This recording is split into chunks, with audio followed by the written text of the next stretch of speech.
Today is Monday and it's ayan. Maaraw na siya after ng isang linggong rain. And now is maaraw na. And ayan ang aking sampay. Tas yun. Nilabhan ko yan. Winashing ko yan ng nakaraang week. Kasi iniihan niya ng doggy namin. Tas ngayong umaga, inihian niya ulit. Eh, winashing ko ulit. Buti na lang maaraw. Sabi ni madam ko, sorry kasi inihian niya. Sabi ko naman, okay lang kasi wawashing ko lang naman tapos i-dry. Sabi ko gano'n.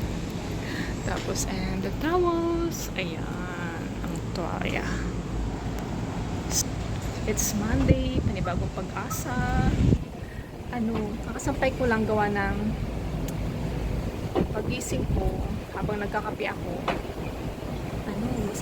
Masakit pa rin yung ulo ko kasi bago ako natulog. Masakit na yung dito ko, ulo ko. Tapos ngayong umaga, masakit pero okay na ako.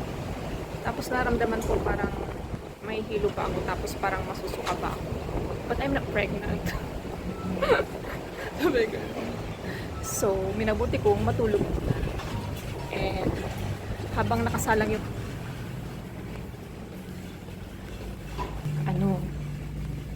tinulog ko. And nagluto ako ng ayan. Tikman natin.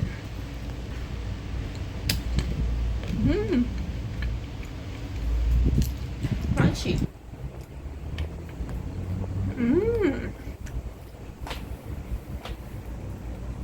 Perfect. Ang oras na ay mag 11:30 na.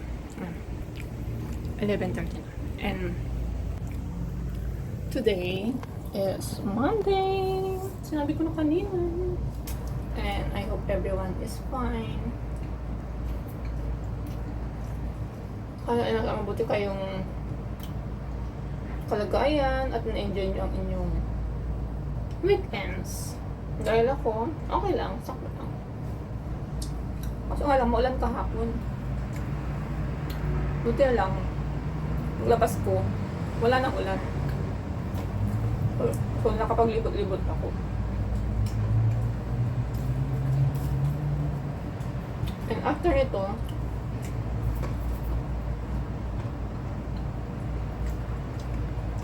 magmama pala ako. Bye! See you later!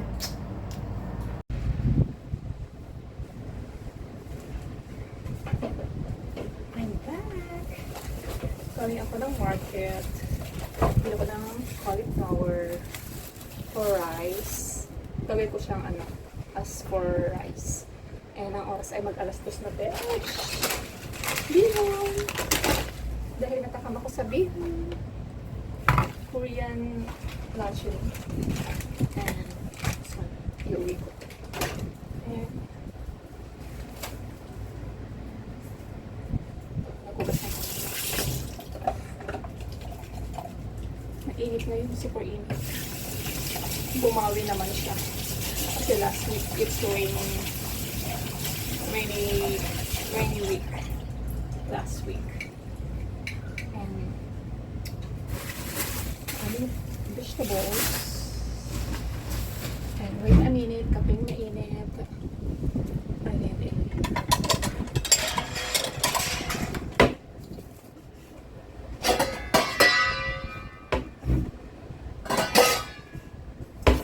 Ito yung choy sam dito. Very sikat dito sa Hong Kong. Ito yung choy sam. Ito na namin yung gulay ng gabi. And bumili ako ng fish. Ang steam namin mamaya. Kasi gusto ni madam na steam.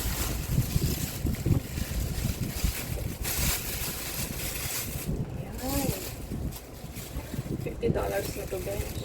Pitik-pitik pa ang kanyang puso. Kasi dapat alive kung bibili. And galunggo. Bibili ako ng galunggo. Gusto kong kumain ng galunggo. And may isa pang fish. Kikip ko siya for soup namin bukas. Ayan. Bumili ako ng roasted pork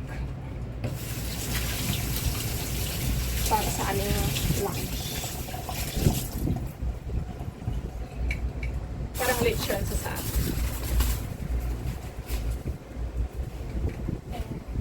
Everything is almost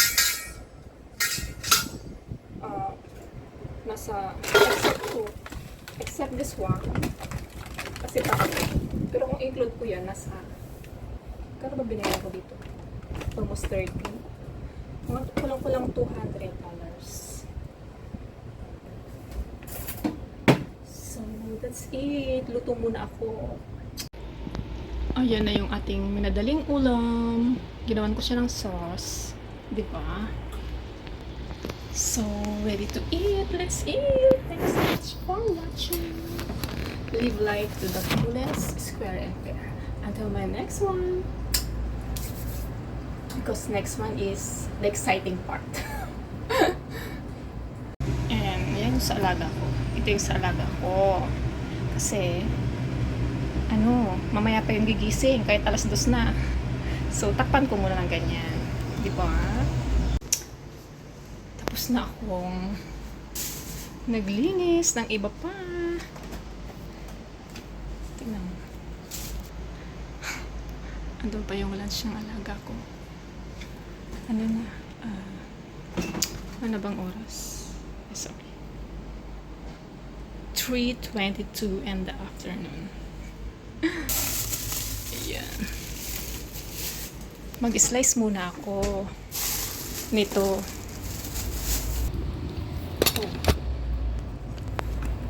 For rice namin. Pero yung silito na gamit, rice talaga siya. Kaya i-reheat ko yung rice or food sa amin ito. Kasi pag marami na yung isang good for 3 person.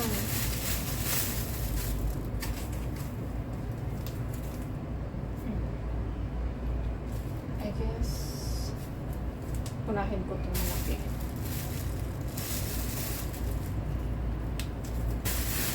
Ito medyo malaki kasi walang wrap. So wait for me.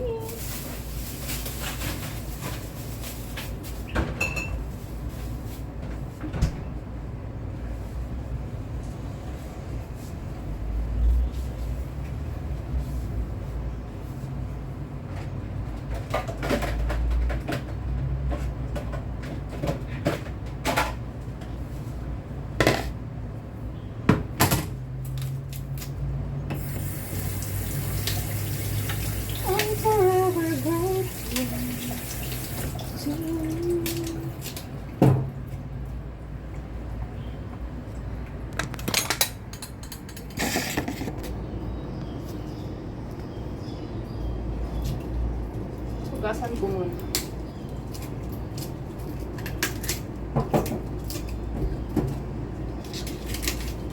Consuming time din yung mag-slice. Pero wala tayong magagawa. Kasi yun ang kagustuhan nila. Kasi good for mga diabetic person. Si lalaki medyo mataas ang kanyang sugar. So, sabi nila, ito raw muna ang aming kakainin for rice. As for the rice.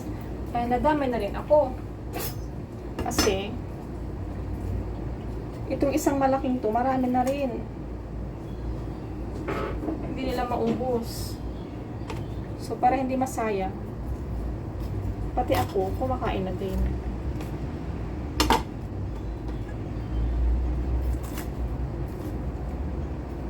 I'm forever grateful.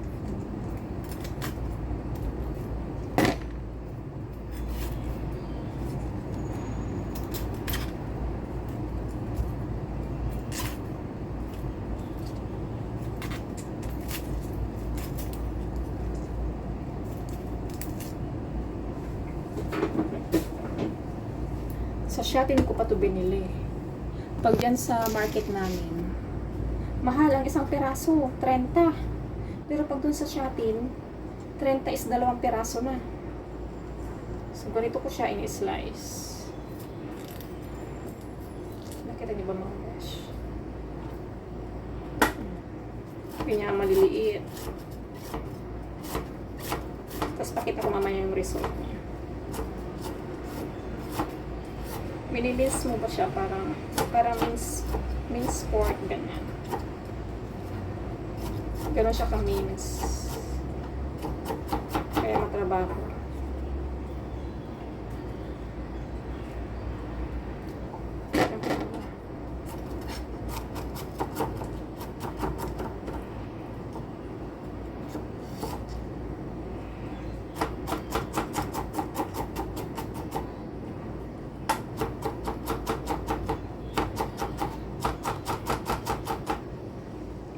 Excuse me.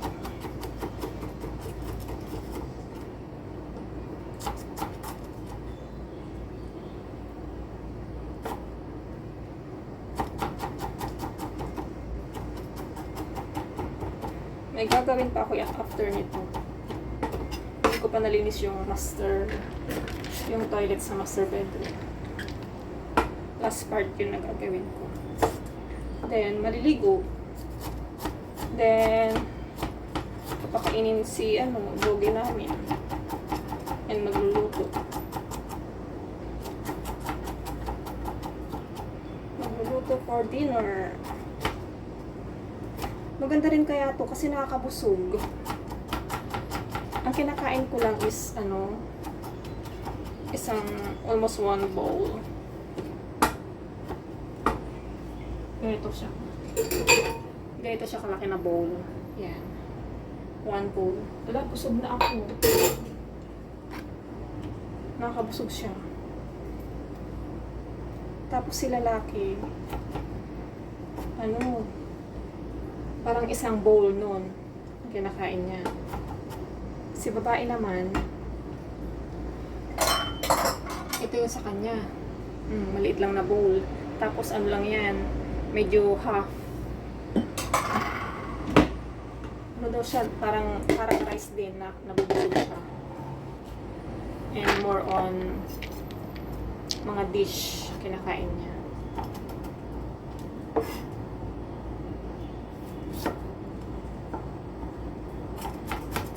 Tapos napapansin ko, nung kumain ako nito, mas lumait yung belly ko.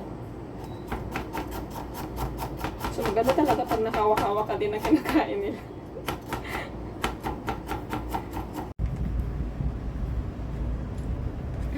Ito na yung nagawa ko, di ba? Napinong-pino na siya. Tapos, gigisa ko lang siya sa konting olive oil. Ready for dinner na mamaya. So, thank you so much for watching. Live life to the fullest, square and fair. Until my next one, abangan nyo yung, ito na talaga, yung next vlog.